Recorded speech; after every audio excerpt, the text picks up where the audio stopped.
is the Revuelto, the successor to the Aventador and the Murcielago, Diablo, Countach and Miura before that. There was of course the limited run Xi'an back in 2021 with its fancy supercapacitor, but this is the first series production electrically assisted Lambo.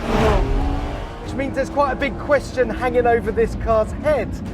Is a plug-in hybrid Lamborghini a proper Lamborghini?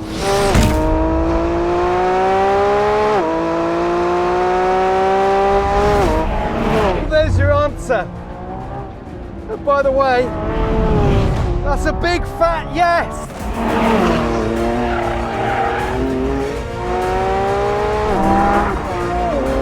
Woohoo! Come on!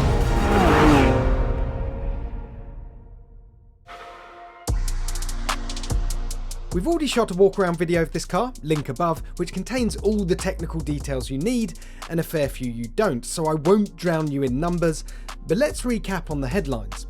A tiddly 3.8 kWh battery lets you drive in pure EV mode for around 6 to 8 miles, but call on the full force of 2 electric motors on the front axle, a third nestled between the engine and gearbox, and the 6.5 litre naturally aspirated V12, and you have 1001 brake horsepower at your disposal. Enough for 0 to 62 miles an hour in 2.5 seconds, 0 to 124 in 7, a top speed of over 218 miles an hour, and a hefty price tag of £450,000 before options. Hypercar numbers then for a high-end supercar price.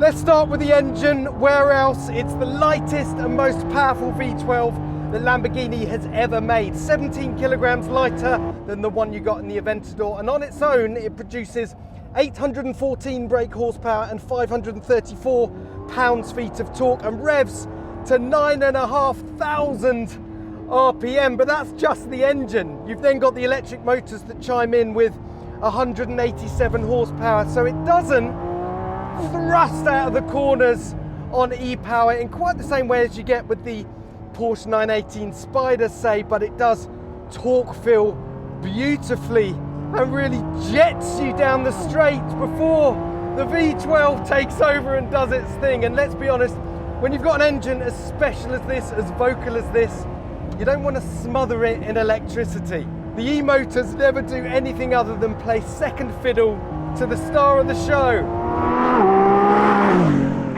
And then there's the part that makes the really big difference, the gearbox. So gone is that horrible old ISR single clutch gearbox you got on the Aventador, replaced with a proper all-new 8-speed twin clutch gearbox, and surprise, surprise, it works fantastically. You can ping down the gears and up the gears and it doesn't get in your way. You don't have to drive around it.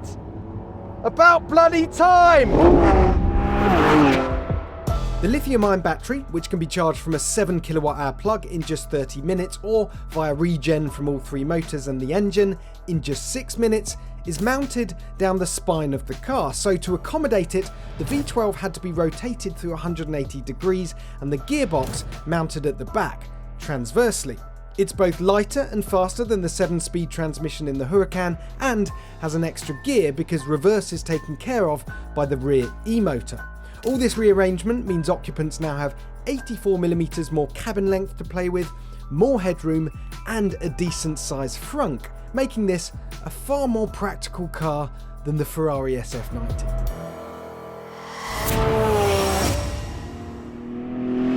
Okay, so let's talk about the handling. Let's face it, the Aventador was dripping in character, but was a little bit crude. It was a force of nature, but never really very fleet of foot. This changes everything. So the Aventador was pretty tricky on the limit. This, way more controllable and capable, and that's despite the fact that this steering rack is 10% faster. So let's just describe what happens in the corners. You squeeze the throttle and straight away you can feel the e-power on the front axle pulling you out of the corner, trimming your line, deleting any understeer and then whooshing you down the straight. But really, you're just biding time until that hulking great V12 takes over. I tell you what, there's a refinement to this car that I just haven't seen before from a Lamborghini. There's smoothness to the suspension, all the components work together harmoniously. It's the closest Lamborghini have got to matching Ferrari's dynamics.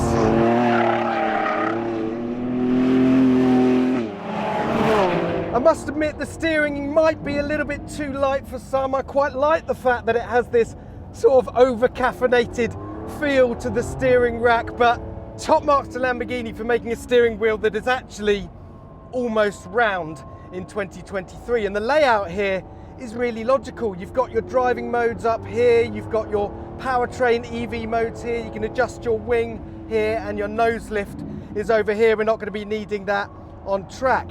And then we get to the brakes. So normally with electric cars and hybrid cars that use regen, well, there's a bit of a problem because there's a point where your initial deceleration is from the regen, and then you get physical calipers on discs, and that handover point is quite tricky to manage. And I have to say, well, I haven't noticed the handover so far. Lamborghini's done a fantastic job.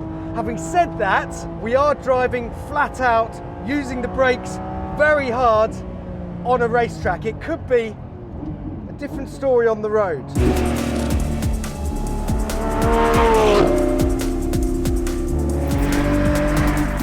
The Revuelto is built around a mono fuselage, a carbon tub that's 10% lighter than the Aventador's, yet 25% stiffer. For packaging reasons, gone is the beautiful pushrod suspension from the Aventador, replaced with dual wishbones, upright spring mounts and adjustable dampers. Brakes are carbon ceramic with 10 piston front calipers grabbing 410mm discs and 4 piston rear calipers on 390mm discs. Plus, there's regenerative braking, rear wheel steering and torque vectoring on top. The aero improvements include an active rear wing, with the headlines being a 61% improvement in drag efficiency over the Aventador and 70% more downforce.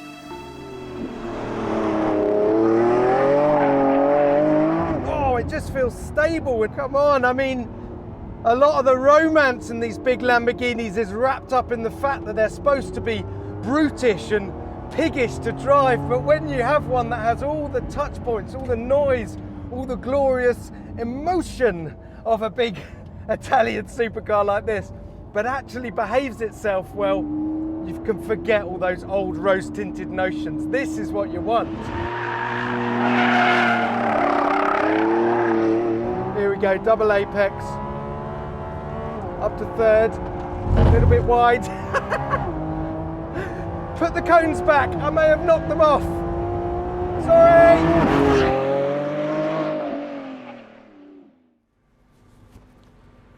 Right, so what about this interior? What can I tell you? Well, let's start with the seats, because normally Lamborghini seats are completely tortuous. These ones aren't quite so bad. They're quite squishy in the middle, they're quite wide, they're not too heavily bolstered. These are the electrically operated comfort seats. By the way, you can get sportier versions, which I'm sure will destroy your lower back. The materials, so in here we got carbon fiber, Alcantara, leather.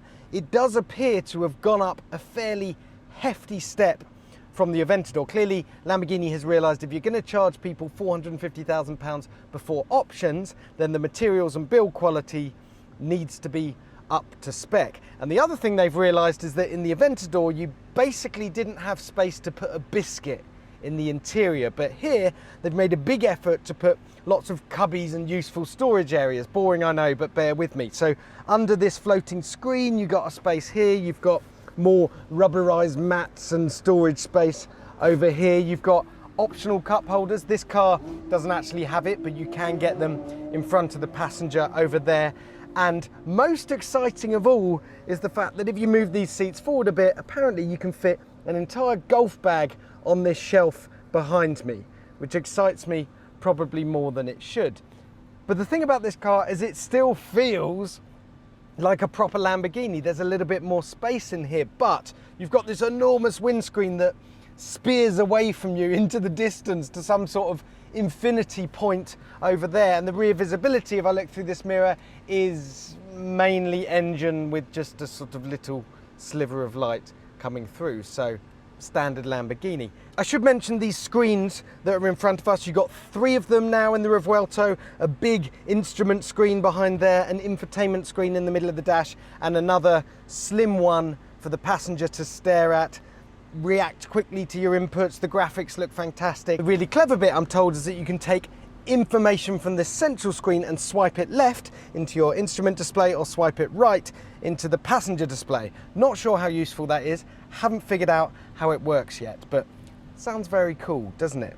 Now, admittedly, we haven't actually driven the Revuelto on a road yet, and those massive steamroller tyres and those huge wheels, you've got 21-inch wheels at the front, 22-inch wheels at the back, they're not going to come without compromise on a broken, cracked British B road. But, and this is a big claim and you need to whisper it, because I think this could be a hairy-chested, mid-engined V12 Lamborghini that you could possibly, maybe, if you're feeling brave, drive every single day to Tesco's, to the shops, take the kids, well, the kid, to school in it. Sensible stuff. Sorry, I don't know what I'm doing, I've forgotten where I am. I'm at a racetrack. We need to get back on it.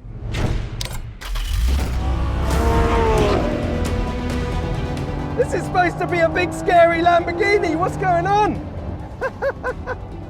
I should be somewhere over that fence in the bushes over there with my tail between my legs, but it's looking after me. Hard on the brakes, turn in, take liberties, use all the power. Oh, this is a different breed of Lambo. And can you believe we've got this far through a new Lamborghini review without talking about the way it looks? To be fair, it's not that radically different from the Aventador, is it? It's still very, very low, very, very wide, and has a very, very angry face. My personal favourite bits, though, are all round the back of the car, which is where you're going to find these flying buttresses, the exposed V12 engine surrounded by vents. You've got the movable rear wing and those 2 high-set exhausts. It's all textbook Lamborghini, but as we all know, this is merely the Revuelto's opening gambit. It's a car that's going to be on sale for the next 10, 11, even 12 years, over which time we're going to get ever more aggressive variants. It's going to sprout wings. Who knows? We might even one day see a jacked up Stirato version of the Revuelto. Now there's an idea. So for once, the story here isn't that Lamborghini has just designed the most bonkers looking car possible, plumbed in the loudest and most powerful engine, and then shrugged when it came to handling dynamics. They've built a genuinely handsome supercar slash hypercar with proper polish and handling finesse, but it's still got the Lamborghini DNA, it's still got the noise, it's still got the drama. This car is proof then that electric, it doesn't need to kill the good time vibes, it can actually enhance them.